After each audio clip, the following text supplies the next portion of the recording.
The Yonge-Dundas area in downtown Toronto can resemble a three-ring circus. Street performers, costume superheroes, Elvis impersonators, you name it. But recently, when Dore Shepherd-Love, an evangelical street preacher, dropped by to spread the gospel and to criticize Islam, well, suddenly freedom of expression on the sidewalks of Toronto took an abrupt right turn into the twilight zone. Well, I'm with Dore Shepherd-Love. He's an evangelist. He does street preaching here near the corner of Yonge-Dundas, near Eaton Centre. And Dore, about 24 hours ago, you had quite a traumatic incident happen here. Can you tell the folks exactly what went down? Sure, absolutely. So I'm out here every Wednesday to Saturday.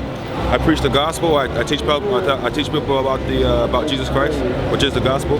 And so yesterday I was reading Surah 4, Ayah 34, because there was a lot of women in the crowd, and that says that it gives the husband the permission to beat their wives. So when I said that on the mic, I got a lot of people started coming around, Muslims, and we were just debating and going back and forth. And then some security guard came out of H&M. And he came out of H&M, and so usually I have a mic and a speaker. So first he tried to grab my mic, and then he's like, let me speak. And so I moved the mic away from him. I'm like, no, I don't let me speak. And then so I kind of moved out the way to get away from him, and so he tried to grab me again, like pull me back. So I told him, like, don't touch me. I even told him that you can say whatever you want to say, but when you touch me, it's assault. Oh, and Dore, if you could, we can just stop it right there. Sure. We actually have some cell phone footage, so this is not a he said, she said kind of thing, folks. Let's run it now and see exactly what happened. In essence, this is what you're saying, that the Quran is a hateful book. Because all I did was read the Quran. I didn't interpret it, I didn't embellish it. I read it verbatim, word for word. And everyone got upset and said, oh, you're so full of hate, you're so full of hate. So actually, what you're saying is the Quran is full of hate.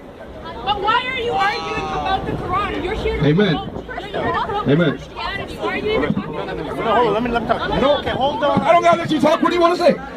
Get out of here. What are you doing? Hey. No, calm down. Would you ever First call of the all, police? go ahead, call them. Yes, call them, because I have every right to be here. Please educate me here. I mean, you're not on Eaton Centre property. In fact, you're a good 20 feet away from the mall, as the regulations require.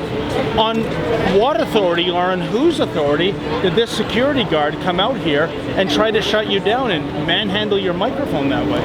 No authority at all. No authority given to by the government or by any elected officials, because the police come out here often to make sure to actually monitor what I say a lot. He has absolutely no authority to come out here, and according to the Canadian Charters of Rights too, I have the right of religion, I have the right of expression, and he was trying to stifle that right. They said that you're saying hateful things about Islam. But then I had to point out the fact that I was just reading the actual text. So I had to tell them that their anger is misdirected.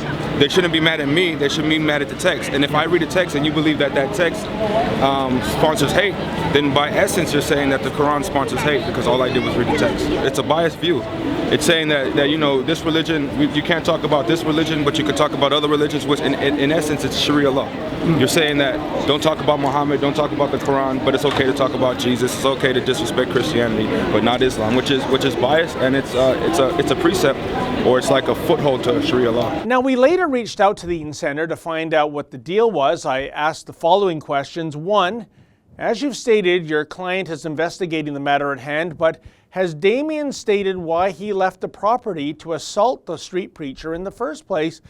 And two, how long is the investigation expected to take? And three, is Damien still on staff, or is he suspended with or without pay during the course of the investigation? Number four, was there video surveillance of the altercation? If so, is this being reviewed? And five, if you're unable to speak about specific details, can you enlighten me in terms of general rules of engagement regarding security personnel and members of the public when it comes to use of force? And I received a one-sentence response. Quote, "It is not our policy to address individuals outside of our property line. As such, we are investigating the matter and will take the appropriate actions with our employee." End quote. Well, this latest attack on free speech just has to be addressed. We'll give the Eaton Centre some time to complete its investigation and hopefully apologize to Mr. Love. Stay tuned. For the Rebel.media, I'm David the Menzoid Menzies. If you like that Rebel video and you want Rebel.media to stay strong, please visit standwiththerebel.com. Quran.com.